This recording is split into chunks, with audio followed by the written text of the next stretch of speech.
Hello and welcome to my vanilla playthrough of Highfleet. I'm just showing you here that I have a completely new profile. There's no bonuses unlocked. I've also gone in and deleted all of my custom ships. So I'll just be playing a vanilla game with basically the same things that you would get starting the game up for the first time. But I've played for a while, I know what I'm doing, or at least I think I know what I'm doing. I'll make some mistakes, that's unavoidable. But I'm hoping I can just show you some of the concepts in the game that people maybe are missing when the first time they play. Things like splitting my fleets up, operating independently from my flagship, using cruise missiles, using aircraft, and just to see how you can actually utilize that right from the start without needing to worry about building your own ships. And if people are interested, I will do another playthrough down the road with my own custom ships. I love building custom ships in this game, and I actually build them quite differently. When I see a lot of people building them, I almost thought I'd done the tutorial there. Okay, so before we can start playing, we need to build our fleet. And as I said, we're playing vanilla, so if you look through the ships that are available here, same ones that you would have just launching the game for the first time. The only flagship I have available to me is the Sevastopol, is this ship here. You'll notice that it has a star next to its name. That just indicates that it is a flagship. I have to have a flagship in my fleet. That's where me, the main character, the prince, sits, and if I die, it's game over. Now, there's a few little things to talk about here that I want to go into. But before we start, I actually just want to talk about the Sevastopol itself. I'll leave the unit card up while I'm talking so you can read some of the background. The Sevastopol is not great as a flagship. If you look online, you'll see a lot of people build their own flagships that are a lot more efficient. But I quite like the idea of this big, large ship that's very slow, that I need to protect and kind of escort north. It feels like a fleet HQ to me. And the biggest issue with the Sevastopol that I want to draw your attention to on the left-hand side, if you look at the unit card there, is that its top speed is 90 kilometers per hour. Which in this world is incredibly slow. And if I was to keep my fleet together with the Sevastopol, I would move very slowly between towns. It would take me a long time to take territory. It would give my opponents a very easy target to hunt for if that's where the noise is being made. So the strategy that I'm going to use is that the Sevastopol I will be taking, and it will be flying around, and it will act as the core of my fleet, like an aircraft carrier in the Pacific Ocean during World War II. But it's not going to be doing the fighting. It can do pretty well in a fight. It's very heavily armored and heavily armed. But if it takes damage, it's a bit of a hanger queen. It takes a long time to repair. It costs a lot of money. So that's not what its job is going to be. What I'm actually going to do is I'm going to utilize strike fleets and have two, at least at the start of the game, two very fast, responsive fleets that leave the Sevastopol, operate independently, acquire resources for me, distract the enemy, and give me the opportunity to sneak my larger ships further northwards towards our target. In order to do that, I have a few options at the start of the game. The one that I'm going to take is the Lightning. The Lightning is a small interceptor corvette. It's not particularly powerful. It is a very good ship if you're good at flying and you're good at the flying part of this game, which I'm okay at. It has a very high thruster-rate ratio, and it has a top speed of 700 kilometers per hour, which is just so many orders of magnitude faster than the Sevastopol that taking a Lightning and flying with the Sevastopol is such a waste of your time. So I'm going to take a Lightning. Now, one of the things that the Lightning doesn't do very well, I mean, it's okay. It has an independent range of 1,240 kilometers, which is pretty far. But what I can do is pair that with a tanker, and those two operating together, the Lightning and the tanker, will be able to operate in a large area independently without needing to worry about coming back to the rest of the fleet for fuel. I have two options for tankers from the vanilla ships. I have the Skylark and the Wanderer. The Wanderer is not great. It's very slow for what it is, and it has some expensive components on it.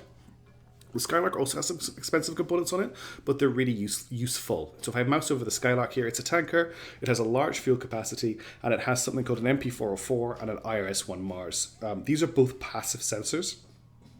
So I can use the sensors on the Skylark to determine where enemy fleets are without revealing myself by using active sensors. And this is a really important part of the game if you're wanting to remain hidden.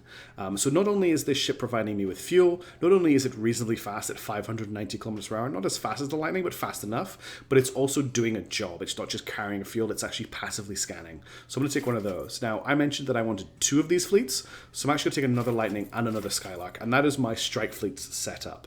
Now, I still have 64,000 credits or cash to spend, and I want to play with a few other concepts in the game just to show you how some stuff works.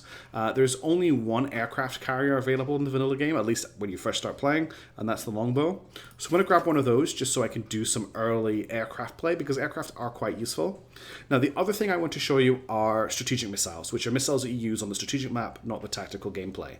There's a few different options for strategic missile use here. We've got the Triumphant, which I would love to buy. buy, but I cannot afford it. The Trumpet comes with 4 nuclear missiles, which is a bit insane. What I will do is buy something that I think a lot of people will be not upset, but just like, why are you buying this? Which is the Yars, which is a cheap missile carrier. It carries 2 conventional missiles. It's not that exciting, but I'm going to grab one of those. That leaves with 19,000. I could buy another one for 4 conventional missiles, but personally I have 2 main failure states for my games. One is running out of morale and just not being able to fight in important fights, and the other is being wiped out by cruise missiles. So I'm actually going to grab a Fennec, which is quite an expensive light corvette, but it has 2 37mm miniguns, which are good for Sea Whiz. Sorry, it has 3. Does it? No, it has 2. I moused over a different ship. Yeah, I moused over the Wanderer. It has 2 37mm Sea Whiz guns, and it also carries a tracking sensor and anti-air intercept missiles, which is fine for like the start of the game as just a job. Now, that leaves me with 64,000. There's not enough to buy anything else, so we're just going to go ahead and start the game. We'll skip through the tutorials and stuff. If you're watching this, you've either got the game or you've probably seen a million videos where people do the tutorials. So we'll skip over this early bit of story. It's just an NPC gives me a pot to give to a potential ally who is northeast of here. We'll skip Piotr's little demonstration, but just so that everyone is on the same page, we are starting here in Ur, which is down in the far south of this Garrett region of the desert. And if we head far, far north, there is a city all the way up here called Kiva, and that is our destination. We want to come here, do a decapitation strike against our enemy who have just nuked our homeworld, our homeland, and also capture the nuclear reactor that they have managed to secure there. And there's not many nuclear reactors left. So here we are at the start of the game. We're at hour 0 of this campaign, and there's a few things I want to do before the clock even starts. The first thing I want to point out to you is the blue circle here. This is the maximum range that our fleet can travel based on the amount of fuel that it currently has in its tanks. What I would like to do, my basic strategy here, is I'm going to use my 2 strike fleets to move out and capture territory. They're going to take on local garrisons. They're going to buy and sell and salvage goods, make me some money. They're going to look for potential allies, and they're going to operate independently and make noise away from my flagship, which is going to travel on the most efficient route it can north, so that it can get to Kiva safely and as quickly as possible. I'm going to try and utilize hidden cities, which it looks like there may be one somewhere around here, to do extensive refits and repairs of my ships, and stay out of enemy territory, which is all the other ships, the towns on the map, so that I don't attract too much attention. So the first thing I want to do is put into action the first part of my game plan, which is to separate my fleet into separate fleets and get them to take locations. So I'm going to take one of my Skylarks, which is my tanker, and one of my Lightnings, which is my interceptor. And what I would really like to do is send them to take 2 separate locations. With this fleet and then my other fleet to take 2 separate locations. Now I can see here that Golbagaz is in range of my tanker on its own, so I'm going to send this Lightning there straight away. Now, if I want to send them somewhere else, and I select my other Skylark and Lightning, so this panel on the right-hand side here lets me select ships from my fleet and dispatch them independently in strike fleets. You'll see that the first Skylark and Lightning have disappeared. I would like to send these guys to Erbil to take that as well, but it's too far away. However, if you look up here, it might be hard to see, but this says detachment fuel stock. And this is how much fuel from my main fleet is being pumped into these ships before they leave the fleet to take them certain distances. And I can actually use this dial here and the mouse wheel to change the amount of fuel that they are being given. So if I increase that from 44% to 54%, they now have enough fuel to make it to this fuel depot.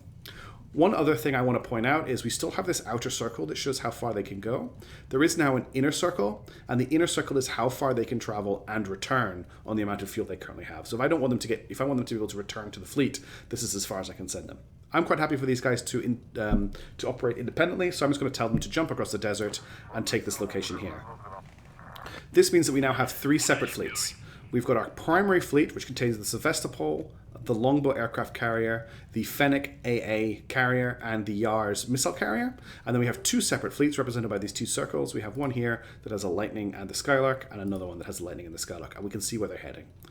I've not finished doing what I want to do here. I'm actually going to jump into the town before I start the game and just see if there's anything for sale that I could buy that might be useful straight away. Because I do have a little bit of money left over. I'm not going to do any refueling. What I could potentially do is just increase the amount of fuel I've got so that the Sevastopol can fly to this fuel depot rather than to Golbagaz. And that might be actually what I do because fuel costs less and refuels faster at fuel storages. So if I do that, I can then spend a little bit more time in town getting a comparatively greater amount of fuel and go a little bit further. So we're going to do that, and then we're going to have a look at what is available in the supplies. Now, I don't want to spend too much money here, but there's a couple of things I can see straight away that I might consider buying. Prox Fuse 130, I'm not too worried about that right now. I need 100mm ammo. That's what my lightnings are carrying. There's Incendiary 57, Incendiary 37, Armor Piercing 180, which is nice to see. Incendiary 180, I've got Incendiary 100, which is quite good.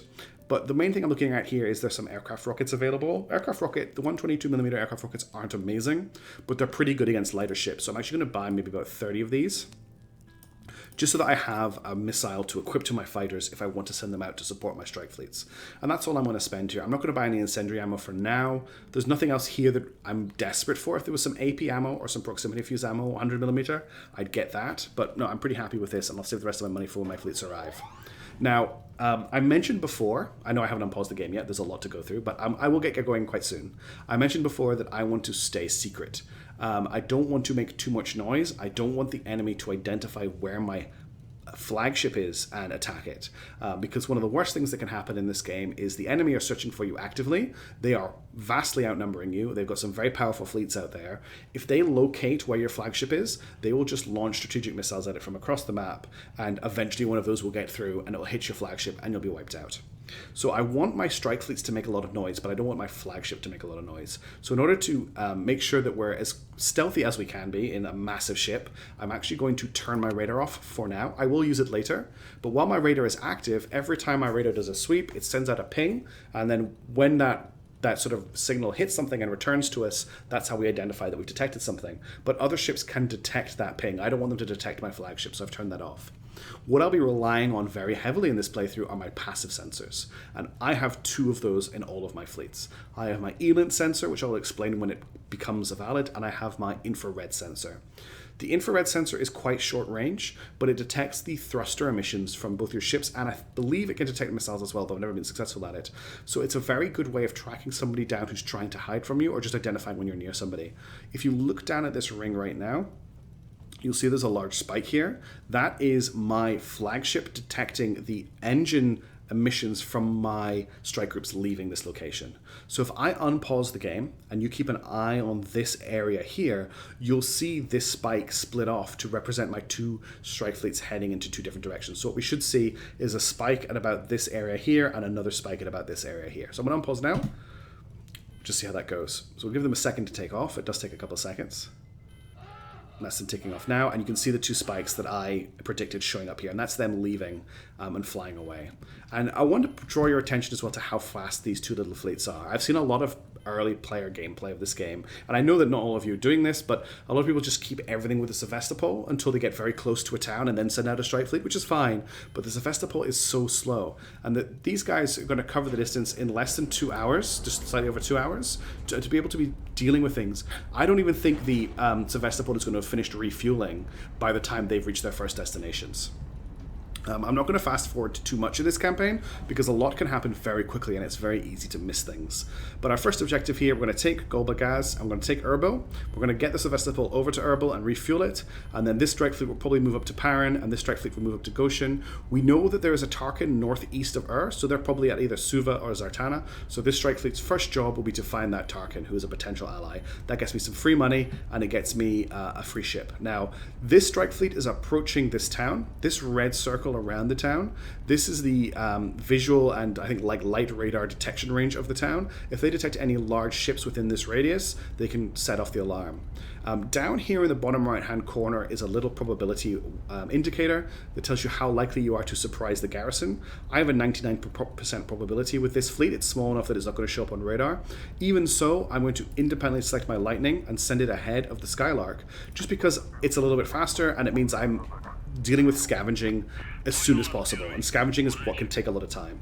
So we'll just let that continue, and you'll see if I zoom in, you'll see how much faster that Lightning is instantly than the Skylark. It is an appreciable difference in speed, and I'm just trying to utilize the speed of my ships as much as possible to do as much as I can, as early as I can, essentially. So at this point, the campaign's only been going for about 2 in-game hours. This fleet here is now starting to approach this location as well, so I'm just going to send this Lightning out too, just to make sure that it's going out independently. I'm not worried about how much fuel I'm using because I have a strategy to deal with fuel. Okay, we've detected an enemy garrison, and we're going to attack this local garrison. We've seen this before. It's a lightning versus 2 courageous. This is going to be a very quick fight. They're going to start off on the ground. I'm going to hopefully get some shots off at them before they take off, but I tend to be a bad shot when I'm shooting at grounded targets, so please forgive me if I miss. I've got a few hits. Right, brilliant. I got one before it took off. We'll just fire a few shots at this guy. A little bit high. We'll fire again, and one more time before he reloads. A little bit bad on that shot, and we'll just dodge his shots. We don't need to be too dramatic with our flight. It's very easy to just burn up a lot of fuel with really dramatic maneuvers, but especially against ships like this, I don't need to be too insane. Although you can tell I haven't played yet today because I'm not doing very well at hitting my shots. Okay, 2 ships down, no damage really taken. I might land to repair whatever that slight rending was. But we've now defeated the garrison in our first town before the, we'll skip this tutorial, before the Sevastopol has actually even finished refueling for its first journey. Now, this is a screen I do want to talk about because I've seen when I've watched people play in the game, and I've watched a lot of people play on Discord when they've been streaming their gameplay. This is a screen they skip over all the time. They're just like, oh, whatever, I'll leave it to it. There's like a bunch of really important decisions to make on this screen. One is it's a great way to make money. And 2, it's very important for maintaining your morale. And your morale is how likely your ships are to fight. If you have the option to search for survivors and you choose not to search for them, you can lose morale. And if you lose too much morale, it becomes very hard and time consuming to recover. There's a few other decisions to make here. I would very much like to salvage this 2A37 gun because it's worth 3,000 credits if I sell it. But I also need to worry about securing the ammunition and securing the fuel. If I don't do either of these, anything that has this triangle, it will actually explode and destroy something else on the screen, and that can cause me big problems because I can miss out on survivors, etc. Now, securing the fuel tanks is also huge for my small strike fleets because there's usually enough fuel in these ships because for some reason the garrisons send their ships out fully fueled that I can have enough fuel to get to the next town without having to spend any money on fuel, and I can just keep going for free essentially. So I want to make sure I can search for survivors. I want to make sure I can secure the fuel tanks. I'm going to secure the ammunition. Then I'm going to secure the survivors, and then I'm going to search the fuel tanks, and hopefully I've got enough time for all of that. I'm going to secure the ammunition just to make sure that it doesn't explode and kill the survivors before I finish searching for them. I'm not going to have time to dismantle the gun, unfortunately. So do that. That's the tanker arriving now as well, so I've got my tanker landed. I can't enter the town until this has been dealt with. My other strike fleet is almost on site. How's my refueling going? My refueling is finished, so we'll just pause the game for a second. And I'm just going to send my main fleet to Erbil as well. It's going to take them 20 hours to fly from to Erbil, and it took 2.7 hours for this fleet to fly over. So you can see already, if I hadn't split my fleet off, I'd be waiting a long time to basically start the game. So we'll just let this next section go out. We've got the ammo, that's great. We're going to search for survivors now. And we'll just zoom back out again because this fight is about to happen. We'll just zoom in and see what's going on. So we've detected the garrison. The garrison hasn't taken off yet. That green bar is basically how much time I have to hit the garrison before they send an alarm off. So now we've got a fight against 1 Navarin. This is a pretty easy fight. Looks like we managed to get ourselves some HE ammo. So, sorry, some... what's this called again? The fire ammo. I can't remember the name of it. I want to say Inferno, which is not the right word. I talked about it a second ago in town. It's not important. I'm not going to use it. We're just going to try and bombard this guy on the ground. He does have some missiles, so we need to be careful. The Navarin is basically an up-gunned, slightly lower... It's got a 57mm, double 57mm guns, where I've got 100mm guns, but it's got a lot more armor than me. We should win this handily. We just need to fire away at it. It's already taken a lot of damage. We'll just dodge this shot. A few too many hits there. I'm not that worried though. What I really want to do is get on top of him, but I'm not really that worried. That was a secondary explosion there. I don't know if you caught it. I think his ammo went up. Almost done. And we'll just dodge this. We've killed him before he managed to fire. And we didn't use up a lot of fuel there, which doesn't really matter, but if you've got a longer fight, you need to be very good at conserving fuel. And that's our second town taken before the Sevastopol has basically left hometown. So looking here, we have a search for survivors, which is important. We need to secure ammo and fuel tanks. I think I'm just going to start off by the survivors. I don't want to get the morale hit, and we'll try and get fuel if we can. So here we're rescuing survivors now with this ship, which will complete in just a second. We've got 2 survivors, that's fine. But now I can secure the fuel tanks. And what I want to point out to you is just now, if you look, our current fuel range is just over 0 kilometers. Wait to see what happens when we finish rescuing the securing the fuel. Over here, we've got our rescue order completed. I'm going to secure the fuel tanks here now. Meanwhile, we'll just see the Sevastopol has just left It's going to take them a while to fly up here. So now we've got enough fuel here. If we check in, it wants me to disassemble the hull. I might as well do it. It's free repair. I'm not worried about taking a bit of time, but look at the fuel range. I've picked up enough fuel to travel over 2,000 kilometers from that wreck. I'm not having to spend any money on that. It's not a huge concern, like fuel money for a small strike fleet like this, but money is such a big issue, especially at the start of the game, that not having to worry about it just makes things easier. So here we've managed to secure enough fuel to travel 3,000 kilometers. Again, without having to spend any money. I've got enough time here to secure this ammunition and also get hold of this flare launcher, so that's great. It's a free flare launcher. I might even mount it on my ship, although I always forget to use flares. You can see their fuel is just shooting up as well. Almost finished here. Yeah, we've got some repair parts, that's great. We'll now land in the town and just see what's going on here. Don't need to land either of these ships, they're fully repaired. Oh, this is a great early event. A dozen colourful tents top the sand along the edge of the city, surrounded by vehicles and scurrying servants. All signs of a visiting caravan. You decide to pay them a visit and ask them about current events. The caravan drivers greet you warmly. Life is too tough these days. Too tough, the caravan leader tells you in dismay. We used to move at night to stay safe, away from the clans and the ships, but now our caravans are disappearing even in the dead of night. We thought it was the work of pirates, so we went to them to pay customary ransom, but the clans know nothing of our missing caravans. Take heed, Grand Noyan. Something is amiss in the desert. The end times are nigh. So there's three things I can ask for. I can ask for the location of other potential allies. I can ask about where there are some trade fleets, or I can ask about hidden cities. Hidden cities are vitally important to my strategy, because if I can get the Sevastopol in a hidden city, I can leave it there for a long period of time without worrying about it. So when I ask about hidden city, he says there was one northeast, which is what I already believed. I'll show in the map what I mean, but let's just check the shipworks quickly. Let's just see what we've got available to buy here. There's some good modules here. Are there any missiles available?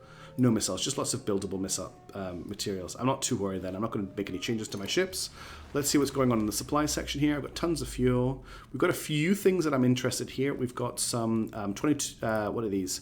They're just air-to-air missiles. Not actually as important for me right now. I would like them later for dealing with incoming missiles and other fighters, but they're not actually any use against larger ships. We also have proximity fuse ammo, which I would like to buy. We'll probably pick up about 40 of these, though I am running a bit low on ammo. Incendiary is the word I was looking for. We also have 100mm AP. I don't want to spend too much money, but we'll pick up some just so that we have some coming through. There is also, I meant to point them out, 100 kilogram bombs here, which are another thing that I would like to buy, but I don't have a lot of cash right now, so I can't really buy more than that. This fleet is now ready to move on when they finish refueling. So northeast of Golbagaz, there's probably a hidden city around here. So let's just get our pen out, click it here, and just mark that there's a hidden city here. I'm also going to mark that this town has AA missiles, just in case I need to come back here later in the game to grab some. And we will continue playing. So I'm just waiting for this refueling to continue. To be honest, I only want them to go to Goshen, so I could probably stop them now, but I'm quite happy to wait. I'm not in a rush yet. Nobody has detected my presence. We are completely quiet. Nobody knows that we're here. We'll grab this to sell, or potentially install, and we'll just wait for refueling to finish for both of our fleets. It's going to take a long time for the Sevastopol to get where it's going. Refueling's almost finished here, which is great. And we're just going to continue sort of leapfrogging around, trying to find Tarkans until we're in a better position. Okay, refueling is finished here. We'll send these guys on to Goshen. So they're on to their next mission already. It'll take them an hour and a bit to get there. We finished here as well. Let's just go into town. So this landing took us a little bit of damage, so we'll land it. No sign of any ships landed in town, sadly. I'm not even going to bother. I could land it in like the 52 repair bay, but I don't need to because my repairs are going to be so cheap and light that it doesn't really matter where I land it. I'm not too concerned about potentially damaging the ship, trying to get it into a difficult to get. Well, not even difficult, but just want to get this done quickly. Almost in. Okay, we'll land it. So we've got no event arriving in this town, which is fine. Let's just see what... Well, I can't do anything in supplies. In shipworks, I could mount the 2 flare launchers quite easily. They're useful, but I don't actually think they're that great on a Lightning, because what I want to be doing is avoiding shots anyway. So I'm actually going to sell them for some cash. That's me up to 2,000 now. It's some very easy money. We'll just get this repaired. We've got repair parts, so we don't actually have to spend any money on these repairs, and it's going to take us half an hour to repair, which is great. We've got a bit of money, so I'm going to check the supplies. We've got 100 kilogram bombs again. We've got 100mm AP. I'm going to buy maybe 20 bombs. Is that too expensive? That's very expensive. I want to do that, though. Save the rest of my money. Get some ammo early. Helps out a lot. And yeah, so these guys are off. These guys are refueling. Once they finish repairing, we'll be sending them off as well. You can just see how much crazy distance they've now got. They got all of this fuel just from taking out an enemy fleet. I haven't spent a penny on fuel yet. I will need to make sure I have money by the time the Sevastopol gets here, though, so I can refuel. So they've almost finished repairing. These guys are in range for me to dispatch the lightning. So we'll do that. And we'll just wait for these guys to finish repairing, which they have done. So we'll send them up to Paran. Paran is a sensor town, so I can use this to find some trade fleets, which is great. That's them taking off. And we'll just keep leapfrogging out. So let's just see how things go down here. We're going to have another combat in a second where this lightning hits the town. And we'll just repeat again. And this is how we're going to continue until we get the Sevastopol in range to support my fleet. Ideally, what I want to do is get the Sevastopol into a hidden city around here where all of these cities are within strike range of cruise missiles and fighters, and I can use them to support my lightnings, which are very under armored for what I'm going to be using them for. So it's a force multiplier. It's going to make them able to deal with things that are much bigger than them. So here we go, arriving at the garrison. We've got two things detected here. That means there's probably going to be a trade fleet here, which is fantastic. Because the trade fleet has landed as well, it's not squawking about me arriving. So if you run into a trade fleet in the air, it will instantly radio for help, which marks your location on the map for the enemy. Because it was landed, they have not been able to alert the enemy of my presence, which is fantastic. So we're not dealing with a massive fleet here, but there's a few ships. So just to make things a bit quicker, I'm actually going to use my proximity fuse ammo. It's great against these lightly armored small ships. And all I have to do is just deal with everything that isn't the prize ship, and it'll mean that I can make a lot of money very easily here. This is a great find. That's one ship down. Prox fuse ammo is so good early game. Let's just dodge those shots. Oh, that was me being a bit lazy there. I was too busy watching to see if my shots were hitting to actually make an active dodge. We'll just fire some prox fuse at this guy. That's what him down. We'll just dodge over. I was a little bit off. I'm running a bit low on prox fuse now. I've only had 40 shots and I've had quite a few. We'll just dodge that. Keep dodging actually, because he intercepted me quite well there. Got a rocket coming in. That's fine. We'll just dodge over that. It's not going to home in on us. We'll finish this guy off. We're now on to normal HE ammo, so we've run out of prox fuse. So as long as we just keep dodging these attacks, that's him destroyed by fire damage. Got one more escort to destroy, and we've captured the town and captured the prize ship. We'll just keep dodging. He's on fire. There's 2 missiles from the prize ship, which is quite high. 3 missiles coming in for us right now. We'll just do some crazy dodging. I would have liked to try to lead those missiles into the slugger, but the amount of missiles that are coming from it, I had to take evasive action. Let's try and finish this as fast as we can. Try not to hit the prize ship. He's on fire now. We've used quite a lot of fuel as well. We'll just dodge this missile, and we'll fire off a full barrage, which we missed with. And that's him down. And that's us won this combat. Took a little bit more damage than I wanted to, especially early on, because I was watching where my shots were landing rather than paying attention to incoming shells. But that was still pretty good. And that's got to level up on our lightning. Recharge guns. I don't really care about maneuverability in combat. The ship's already incredibly maneuverable, so we'll take the gun recharge. Got a lot to pick from here. Got a couple of problems. One, searching for survivors has a 50% chance of going wrong, and if we lose crew, searching for survivors, that's another morale loss. We've got ammunition about to explode. We've got fuel tanks about to go up. I've probably got enough time to get fuel, get ammunition, and crew protection. Normally I would prioritize getting these guns, but I don't need to because I've just captured a prize ship. So let's grab the fuel tanks first to make sure that I can refuel. Let's also check on our other fleets while this is going on, because they are now in range for me to dispatch the lightning. And you can see how much of a multiplier the proximity fuse ammo was for me there. It meant that what could have been a tricky fight became a trivial fight. So we'll just wait for this to continue. What we'll probably do is once we've taken Goshen, we'll head to Suva, then we'll head to Ashkelon, and we'll use this, we'll fly from here to try and discover where the hidden city is. I'll show you how to do that when we get there. Okay, definitely secure the ammunition next. I'm a bit worried I'm not going to have enough time to search for survivors, and I prefer to if I can. So just keep an eye on this. Oh, that's our... Oh, wow. I am extremely lucky at the start of this campaign because we have another prize ship. So we've actually just through pure fortuitousness run into 2 prize ships at the start of our game. Now I don't have any proximity fuse ammo left. I could use the incendiary ammo, but I don't think I need to, and AP is useless against these ships, so I'm just going to have to fight this out with HP. The good news is the Courageous is an easy kill. The Meteor is a slightly upgunned Courageous, really. It's got 2 guns instead of 1. They're both very, very weak ships. The Slugger has some big guns and lots of missiles, and the Ballistic has, I believe, has missiles as well. So there's just a lot of missile dodging to be done here. Try and take out as much as we can on the ground before the battle starts, but it's hard to do with HE ammo. Okay, there's the prize ship. Let's be careful of hitting it. You can actually shoot down missiles with your with any caliber of gun if you're good. I got 1 there, which I'm quite happy with. Let's try and take out the Slugger because he has 130mm guns, and they are quite dangerous if they hit us. That was a great shot. The Courageous is after us. I'm not too worried about that. The Courageous is the sort of, I don't know what the equivalent is, but like a T-37 garrison in the late, I don't know my ancient Russian equipment that well, but it's pretty terrible is what I'm trying to get across. I don't really do very well at talking while I'm fighting because ooh, that was bad. This is why I shouldn't be talking while I'm fighting. So let's just concentrate while we finish this fight up. 1 left. We'll just dodge these rockets.